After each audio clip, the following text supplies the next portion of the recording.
How do you define yourself right now? At this moment, how do I define myself? From the day you wake up on your birthday. Kayak pas turning 30 Beda gitu ya. gitu.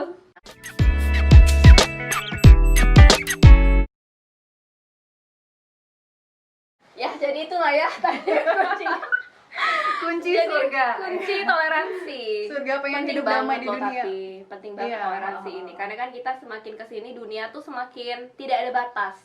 Walaupun lagi lockdown tapi you know kayak semua informasi bisa kita cerna, bukan bisa kita cerna ya, bisa kita konsumsi.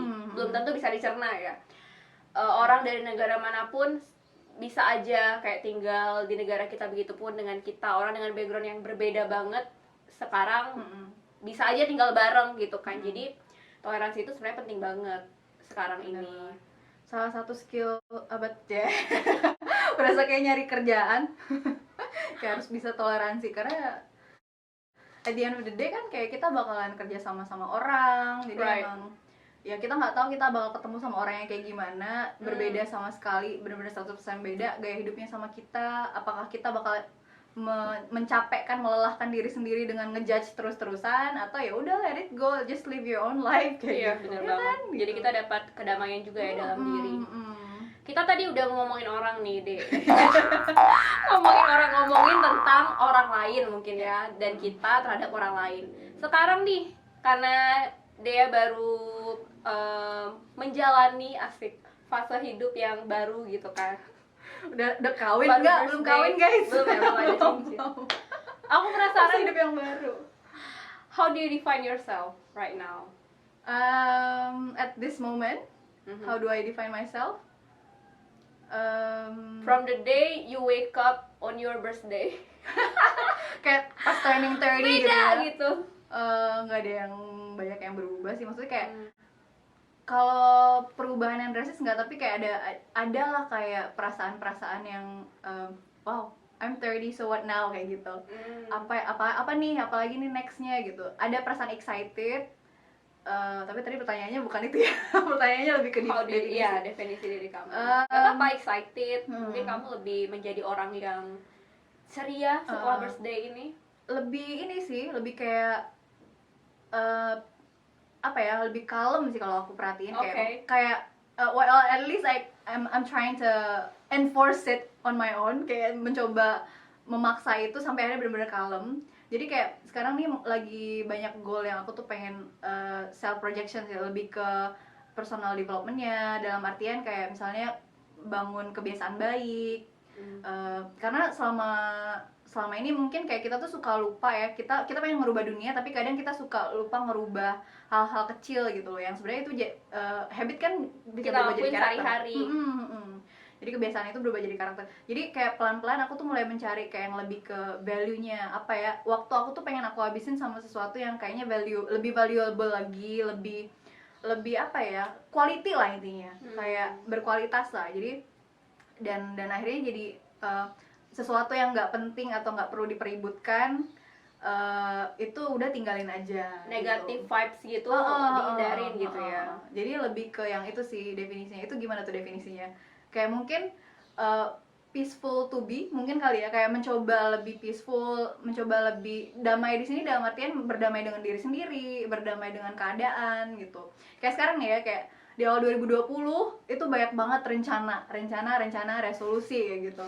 Tapi begitu masuk bulan ketiga, lupakan semua. Jadi itu juga Stay alive is Iya. our plan gitu ya. It's the only Prioritas. plan. Itu prioritas, staying alive. prioritasnya. Jadi di tengah pandemi ini dan juga ganti umur gitu, menambah umur, jadi malah makin kayak ya udahlah gitu, kita cuma bisa berusahanya kayak gini, terus lebihnya buat apa misuh-misuh setelah itu, ngabisin energi juga gitu kan, kalau toh tidak akan mengubah keadaan.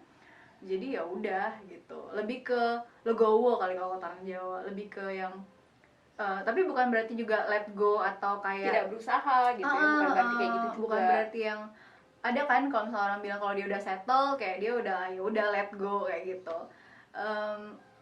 Itu aku bener-bener salah satu ketakutan aku dalam hidup juga itu sih, maksudnya kayak I turn into someone that is stuck di situ dan nggak mau lagi terus berubah lebih baik kayak gitu.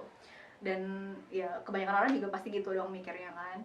Itu sih paling kayak lebih ke legowo sih mungkin kalau aku bisa bilang definisinya. Mungkin juga tadi lebih melakukan hal-hal kecil sehari-hari itu mungkin bisa juga kita katakan hal-hal yang menurture diri kamu ya, yang memupuk diri kamu memupuk diri kamu, jadinya kamu ngerasa lebih tenang juga gitu kan, kamu ngerasa lebih bahagia.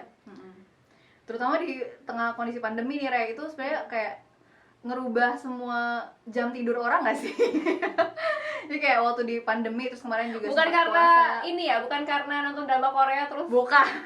Itu sih kalau itu sehari-hari juga sebelum pandemi ya. Enggak, maksudnya kayak ada banyak jadwal-jadwal yang berubah gitu kan. Jadi itu juga kayak semakin menambah motivasi untuk yuk kita rubah lagi yuk kebiasaan baiknya kayak gitu. Paling di situ sih. Kayak benar-benar dari diri sendiri yang pengen ngerubah sampai akhirnya positive outlook-nya keluar kayak gitu kan. Ya gitu. Oke, talking about nurturing yourself. Kan aku tahu ya kamu hobi baca buku. Nggak juga. Wah, aku tuh like sih. At least dibanding aku. Maksudnya kamu kan, you know. Kalau Raisa lebih baca jurnal, kalau aku lebih ke buku-buku self help. Iya, that's what I mean. Tergantung bukunya apa. Kita mungkin porsi buku kita baca sama, cuma beda aja gitu. Atau self, you know, ya related sama untuk menemukan calm tadi itu kan. Kamu hobi ya baca buku-buku kayak gitu. Masih hobi nggak sekarang? Masih sih, masih bisa dibilang masih lah. Dan kadang-kadang kalau misalnya males kan aku juga orangnya visual kan, ya udah aku cari dokumenter. Aku lebih sering nonton YouTube, ada atau kayak TikTok mengulas buku. Banyak blundernya ya hari ini. Udah nggak lama nggak rekaman kok rasanya lidah tuh kok pinter-pinter mengulas buku tersebut. Biasanya jadi beauty guru sih. Yang gue omongin brush gitu. Abis ini kita tutorial lama-lama. Masih sering tapi ya. Masih sering apa ya? buku self development. Masih.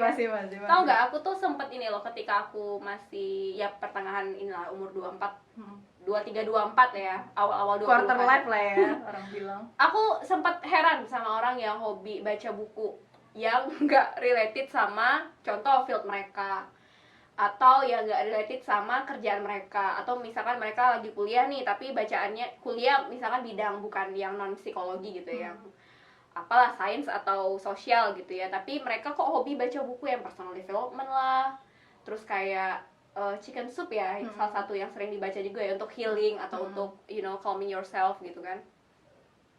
Sekarang aku baru paham bahwa ya gimana ya, sebenarnya yang di luar diri kita nih itu bisa apa aja kan yang terjadi. Kayak bisa bikin kita sakit hati, bisa bikin kita bahagia, bisa bikin terlalu bahagia gitu, which is also not good. Eksternal ya.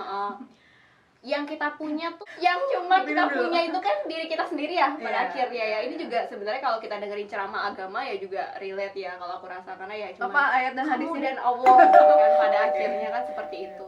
Di situ aku baru makin kesini aku baru paham kayak iya juga ya, itu cara orang untuk menurture dirinya sendiri. Jadi aku makin paham gitu kenapa perlu ya itu tadi sih, tidak cukup hanya menyirami.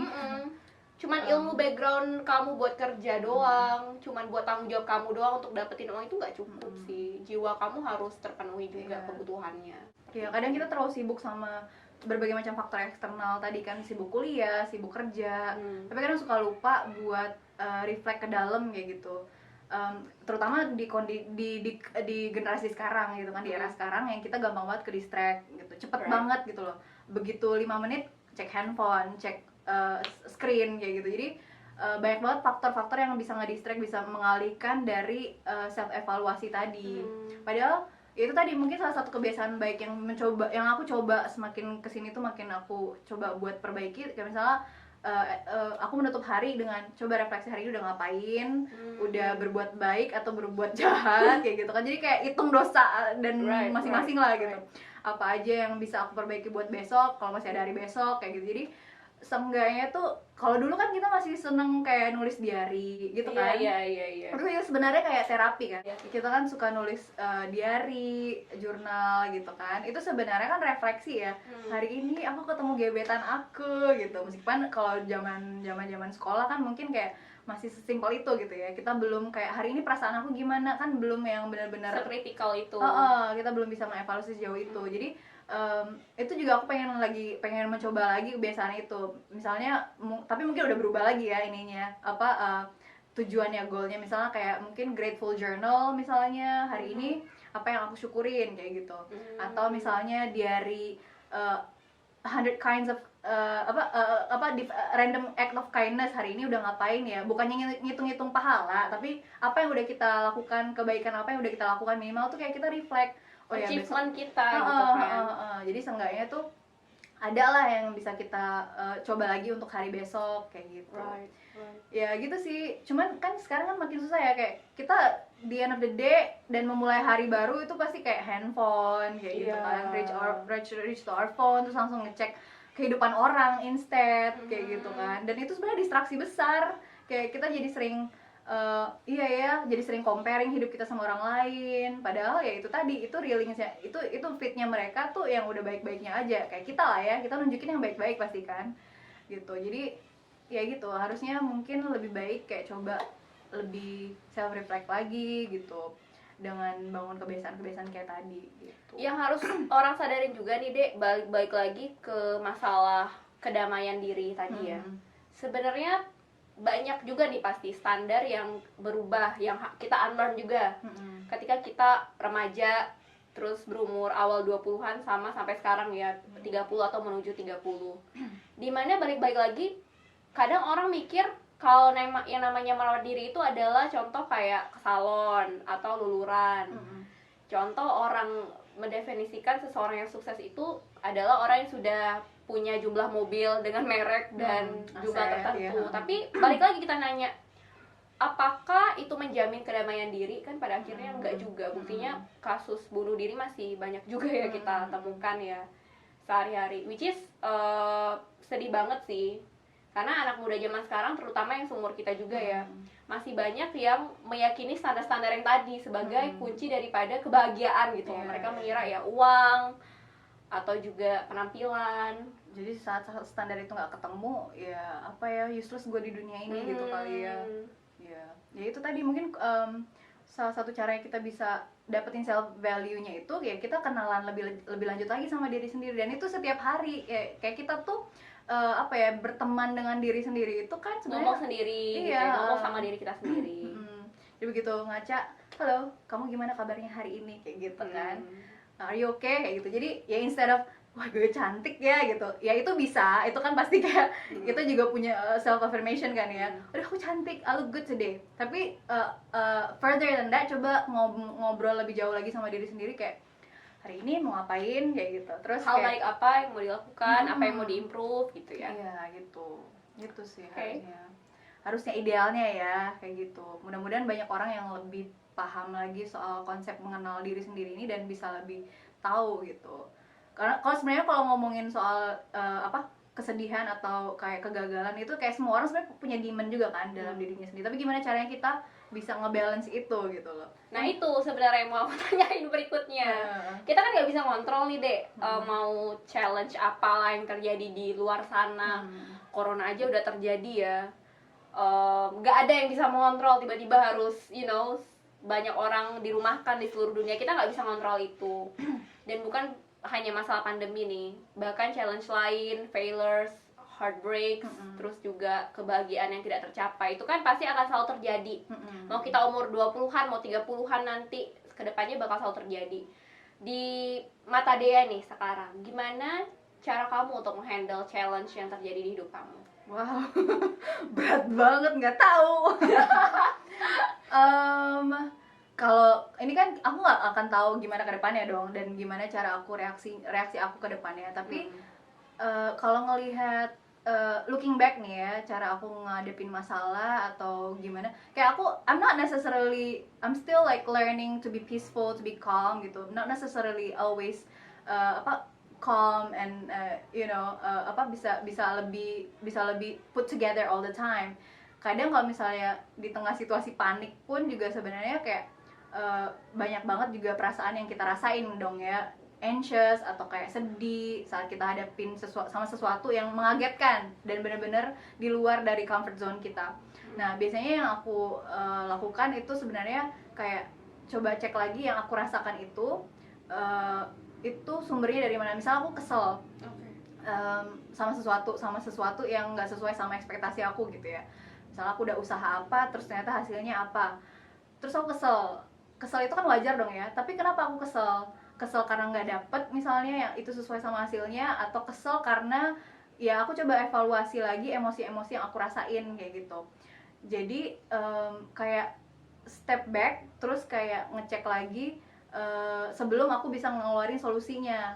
Jadi lebih nggak gegabah gitu loh, kayak reaksinya tuh nggak langsung yang di sana uapin di sana, nggak langsung kayak gitu ya. Ya kedepannya benar-benar kayak gitu terus ya, karena kadang kan kita manusiawi lah ya, kalau misalnya kita bereaksi sama sesuatu yang ngagetin atau sesuatu yang nggak sesuai sama harapan kita, kadang ya entah itu keluar dari raut wajah atau apa. Cuman setelah itu coba misalnya nih udah upset nih, udah marah, setelah itu sebelum kita benar-benar udah exploded, benar-benar meltdown, coba lihat dulu deh apa sih emosi yang kita rasain ini, sumbernya apa, akarnya apa gitu. Karena kadang-kadang kita tuh proyeksinya bisa aja jauh dari itu gitu, dan you could turn out hurting a lot of people, make a lot of damages karena itu, padahal sumbernya ternyata mungkin bukan itu gitu loh. Kayak misalnya nih ya, contohnya deh, aku berantem sama saudaraku misalnya di rumah gitu, terutama sekarang kan lagi kondisi pandemi kan, pasti kayak kita tuh terkungkung dalam satu lo lagi yang tiap hari dengan kebiasaannya. Pasti kita udah yang namanya keluarga atau seseorang yang udah kita kenal dekat, pasti ada lah saat-saat dimana kenyamanan itu udah melewati nyaman lagi, tapi udah benar-benar kayak jadi annoyance kan gitu kan. Itu sangat wajar. Jadi ada saat kita konflik sama orang terdekat misalnya, kenapa kita kesel sama dia, kenapa? Jadi instead of kita langsung ngeluarin reaksinya saat itu juga dengan belum tentu produktif kayak gitu. Misalnya nih aku kesel dia ngotorin rumah misalnya. Sebelum aku marah-marah duluan dan akhirnya capek sendiri, coba lihat kenapa ya dia kayak gini kayak gitu. Dan kita bisa, setelah itu kan kita bisa ngobrol juga gitu, kenapa? Karena kan mungkin lagi-lagi kan kita berbeda nih cara hidup kita dan lain-lain, tapi dalam satu tempat yang sama bisa aja itu jadi konflik gitu kan. Nah yang kayak gitu-gitu, jadi lebih ke lagi-lagi self reflect ke dalam. Sebelum aku ngasih reaksi kayak gini, ini nih kenapa ya aku ngerasa kayak gini gitu.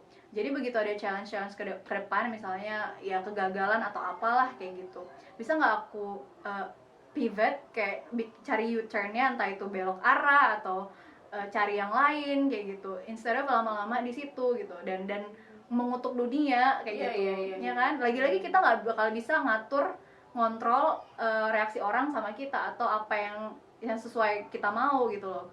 Pasti kita cuma bisa ngontrol gimana kitanya gitu kan.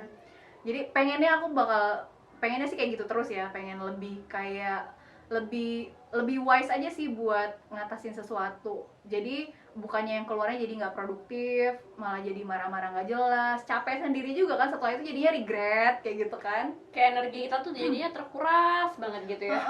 Nyari ribut mulu soalnya kerjaannya. Jadi gitu sih Rai, lebih ke ya hopefully kedepannya juga bisa lebih banyak wisdom yang aku bisa terapin di situ gitu kan. Hopefully ini for future Dea ya, lihat ini. For future Dea. Kalau untuk Dea yang sekarang gimana? Kamu lagi hobi apa sih? Dengar-dengar lagi deket sama Park Bogum ya? Nanti kedengeran sama dispatch, nanti bahaya. Itu kamera dispatch. No, we're just friends. I'm his Nuna. Apa sih? Jadi ngejawab pertanyaan Raisa, sekarang lagi hobi ngedrakor. Aku jatuh ke dalam jurang drakor yang terdalam nih. Gitu ya? Iya. Drakor apa yang? Drakor, ini baru-baru ini 2 episode bisa nih bagus nih. Tiba-tiba gitu kan, drakor apa yang lagi? Tapi ini aku suka banget karena kayak dulu mungkin kalau misalnya aku nonton sesuatu atau aku mengkonsumsi sesuatu, itu pasti sesuai dengan konteks, atau kayak pasti aku suka sama sesuatu yang kontekstual sama kita dong gitu ya. Kayak misalnya dulu mungkin lebih suka yang romcom atau kayak romance cheesy gitu. Jadi begitu beberapa waktu yang lalu kayak Descendant of the Sun, Chloe itu semua pada heboh ngomongin, I was not moved at all, kayak masa sih kayak gitu, kayak I was not convinced kayak gitu. Ya paling typical drakor cheesy gitu. Anak Netflix soalnya ya. Iya. Netflix soalnya. Di Netflix pun juga kayak gitu kan, banyak pilihan yang romcom, tapi ya udah sekali nonton udah kayak nggak berbekas. Nah tapi beberapa waktu lalu aku, dan ini sebenarnya drama lama, Ray, kan kamu tahu ini, judulnya tuh Reply 1988. Dan setelah lama udah nggak nonton drakor, terus kemarin tuh ketemu judul ini, ada yang rekomen kayak wow itu berkesan banget, dan ternyata aku kayak paham, oh iya mungkin ini sesuai sama konteks hidup aku sekarang, karena kan ceritanya itu dia sangat simpel tentang kehidupan, nggak ada tokoh antagonis, yang antagonis itu cuma hidup kayak gitu kan. Hidup yang jahat ada kayak ibu gitu. mertua yang serem gitu Iya, ya. ada sih, tapi cuma nggak serem-serem banget, maksudnya ada sih, cuma dia bukan antagonis lah ya. ada di satu episode. Masih logis lah ya ininya ya. Jadi aku jadi mikir juga, makin kesini ternyata aku pun preference yang aku suka pun, atau hobi yang aku suka pun, interest aku pun juga jadi berbelok juga sesuai dengan konteks hidup kayak gitu kan. Kayak tadi kan bacaan kita misalnya itu berubah gitu. Jadi begitu ketemu sama drakor yang kayak gini, oh ternyata ada drakor yang kayak gini ya gitu. Dan ini sangat simpel ceritanya, tapi banyak banget value, nilai-nilai hidup gitu. Nggak tau ya, setelah aku nonton itu seminggu di rumah, kayak aku tuh jadi anak yang baik banget gitu, nurutin semua apa yang dimauin orang tua gitu, ke bawah. Kira kayak positif banget kan hidupnya mereka tuh, kayak mereka semuanya baik, selalu pengen nolong orang lain, gotong royong juga ya, selalu apa-apa rame gitu kan ya ceritanya. Jadi kayak ya gitu sih. Tapi itu sebenarnya kayak refleksi dari kayak kita pengen berubah menjadi seperti itu. Maksudnya seenggaknya kayak kita pengen, idealnya tuh kan hidup tuh kayak gitu ya, kita saling menolong, kita saling jaga gitu. Dan kalau misalnya itu bikin kamu lebih baik, ya why not kayak gitu. At least ada satu pelajaran yang kamu dapetin dari satu pop culture atau pop products ini gitu. Jadi ya gitu, ngejawab hobinya drakor gitu. Drakor ya hobinya ya. Akhir-akhir ini itu sih gitu. Oke. Kalau kegiatan saat ini lagi sibuk apa nih? Lagi sibuk jangan bilang ini ya nonton drakor. Nonton drakornya selingan lah ya. Sibuknya sih kayak hampir kebanyakan orang, kayak sekarang kita di depan laptop ya kan, digital stuff, doing digital stuff gitu, ngulik-ngulik Zoom kayak gitu. Dan sebenarnya kayak lagi-lagi dunia baru kan ya buat kita semua, dan capek sebenarnya karena berbeda sekali dengan hidup normal kita. Tapi it's a new normal, so what can you do about it? Tapi seenggaknya ada adaptasi yang harus kita lakukan juga kan sebagai manusia gitu sih. Kalau mau nyinyir ya gimana, semua orang di dunia ngerasain hal yang sama gitu. Iya. Mau nyinyirin siapa juga gitu kan ya, mau gimana lagi gitu. Terakhir deh pesan-pesan untuk dedek-dedek kita yang nonton. Aku tahu aku kadang ini sih, kalau kadang aku tuh nganalisa YouTube analisis itu biasanya nonton itu kebanyakan umurnya siapa sih nonton kita by the way? umur range umurnya berapa? 20 sampai ke 25. 20 sampai 25. Oke. Ya paling quarter life ya. 30-an lah paling ini, paling apa ya, paling tinggi range umurnya. Ada mungkin pesan-pesan untuk dedek-dedek di luar sana? It will get better. It's okay. Eventually nanti baik-baik saja kok gitu. Terus aja keep keep fighting, kalau kata orang Korea. Maksudnya terus aja keep moving forwards, karena mungkin saat ini di umur segitu pasti banyak banget yang sulit, banyak banget yang bikin kita tuh bebannya tuh berat, banyak gitu. banget tuntutan dari orang luar. Iya, nah tapi nggak ada salahnya kamu mulai evaluasi, kalau belum ya, evaluasi lagi ke diri kamu sendiri gitu, karena cuman diri kamu yang bisa kamu perbaikin gitu. Jadi kalau kamu fokus ke diri sendiri dan coba deh mulai kurangi distraksi di luar gitu, it'll get better, I promise. Kalau enggak tuntut Dea gara-gara itu. Oke. Jangan overthinking lah ya intinya ya. Semua orang ngalamin juga kok yang namanya quarter life crisis atau apapun itu. Iya. Just keep going. Keep going, keep swimming. Apa sih? Pokoknya itu sih. Iya. Oke. Good luck untuk semuanya. Makasih banget untuk Dea. Nanti ya kita wawancarai Raisa. Kita buka kolom pertanyaan. kolom pertanyaan. Ya, tapi boleh loh kalau mau merekomendasiin tema buat kita ya. Iya. Kita nggak pernah minta subscribe loh by the way. Nanti ya. Baik banget ya kita ya. Paling cuma di caption doang kan. Kalau video nggak pernah kayaknya. Jadi kalau teman-teman punya topik atau ada saran buat kita, silakan mention DM kita. langsung aja ya. DM kita di Instagram di @dialightful dan @glorious. nanti juga dimasukin ke bawah description box. Dan komen-komen boleh di bawah. kita unqualified, yang jelas kita nggak banyak tahu tentang hidup lah ya, kita sama-sama sedang menjalaninya. Tapi kalau kita punya wisdom sedikit ya, kalau kita bisa sharing, why not gitu kan. Dan begitu juga sebaliknya, kalau teman-teman punya wisdom, please let us know. Makasih banget yang udah nonton, yang udah kasih saran, yang udah nungguin juga yang kali udah ya, karena udah lama banget ya update. Udah nodongin kita terus kapan video selanjutnya, podcast berikutnya. Tungguin aja ya. Insya Allah lebih komit lagi. Dan doain kita semoga kita istiqomah ya. Sampai ketemu di video selanjutnya. Dadah.